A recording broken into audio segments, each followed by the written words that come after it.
No regreses a mi tumba sollozando. No soy de aquí, no duermo aquí. Soy como 1000 vientos soplando. Soy como el diamante en el nevado brillando. Soy como la luz del sol en el grano dorado. Soy la lluvia gentil del otoño esperando que despiertes en la tranquila mañana. Soy la parvada de pájaros trinando. Esto es Caminos y Leyendas, un recorrido por nuestra ancestralidad.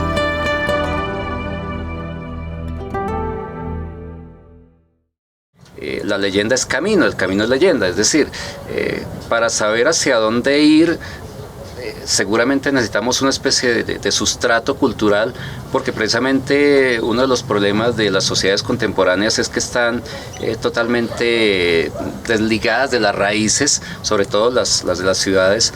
En las zonas rurales y en los pueblos aún pervive mucho de eso.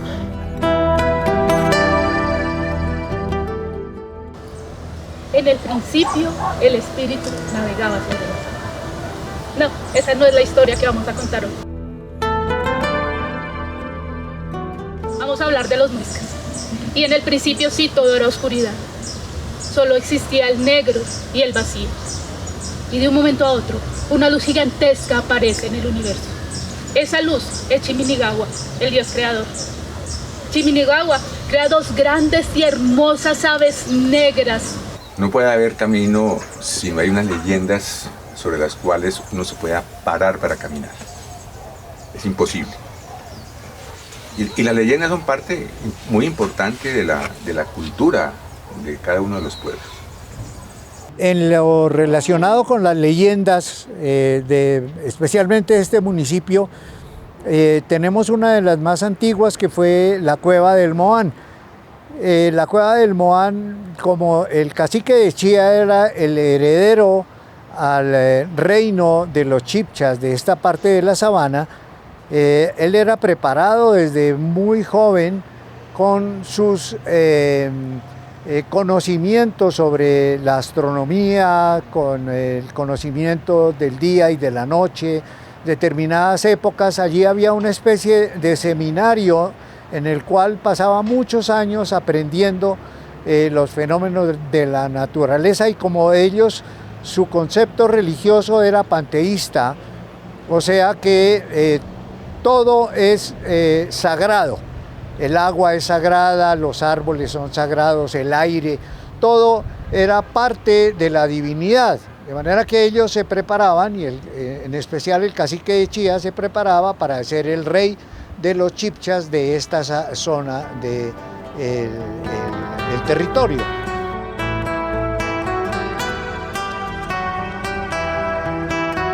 Entonces la configuración cultural de un pueblo pues está totalmente asociada a sus tradiciones, bien sea para seguirlas o para reaccionar en contra de ellas, ¿no? Entonces, en un territorio tan rico culturalmente como el de Chía y la sabana en general, donde confluyeron una cantidad de culturas y que pues, es como una amalgama de todo esto, pues evidentemente el factor indígena pervive, desde los nombres de los sitios hasta los lugares emblemáticos, pues se respira ese ambiente. Y cada vez que estas aves respiran y exhalan luz. Y así, Chiminigawa va creando los planetas y los astros, va creando la luz, la va separando de la oscuridad. Y en un momento crea este hermoso planeta. Chiminigawa asciende y de su pensamiento nacen los dioses. Y les da una misión. Su misión es, en este planeta, crear hábitat, crear naturaleza, hacerlo hermoso y maravilloso y gigantesco. Los dioses empiezan a crear las montañas, crean las plantas, crean los animales, está el agua. El agua es la vida de nosotros los muiscas.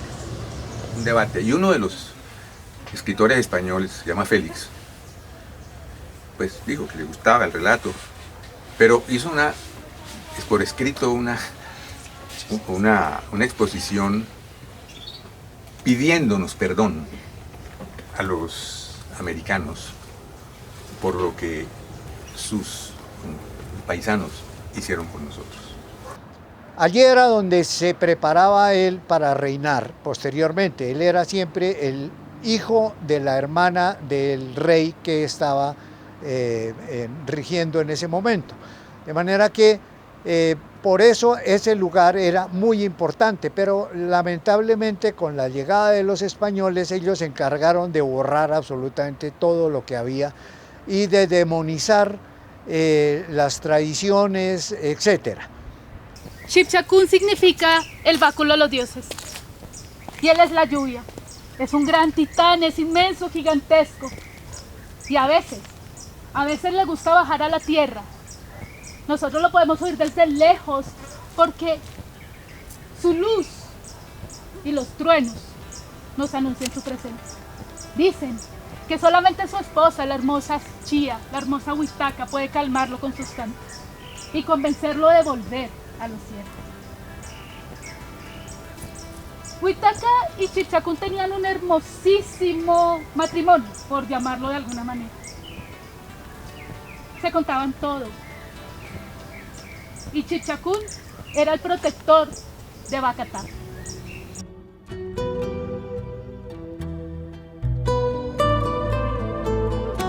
Entonces, claro, no podemos negar el ancestro precolombino, pero también sería de pronto un error darnos a estas alturas de ser indígenas cuando realmente ha pasado mucha agua debajo del puente y después de siglos realmente lo que tenemos es un mestizaje a todo nivel, no solo racialmente, de sangre, sino culturalmente.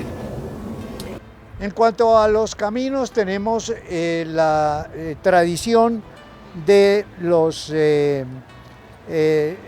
el correr la tierra, que era una de las más importantes ceremonias que llevaban ellos a cabo durante diferentes épocas del año para recorrer las 7 lagunas principales del reino. Las lagunas eran los sitios más sagrados de los chipchas y allí hacían un recorrido para llevar ofrendas a las lagunas, etc. Pero lamentablemente también con la llegada de los misioneros y de otros personajes se encargaron de decir que esos eran obras del demonio y tergiversaron absolutamente todo. Pero había otro protector que todos conocemos, que era Bochica. Y entre Chipchacún y Bochica existía una pequeñísima y amistosa rivalidad. Un día charlando, Chipchacún le cuenta a Huitaca que pues está como molesto, que los de Bacatá quieren como más a Bochica, que como que hagamos algo para llamar la atención. Y a Huitaca se le ocurrió una idea. Ella dice, volvamos a las antiguas costumbres. Volvamos a los placeres, volvamos a la diversión sin escondernos. Volvamos a que todos vean que somos felices y vivimos del placer.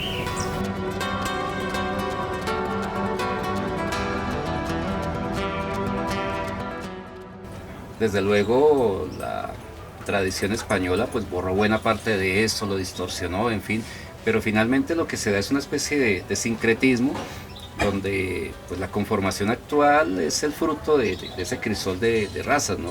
De razas y de tradiciones. ¿Dónde estarán? ¿Qué será de los dioses muiscas? ¿Aún existirán? ¿Tendrán poder?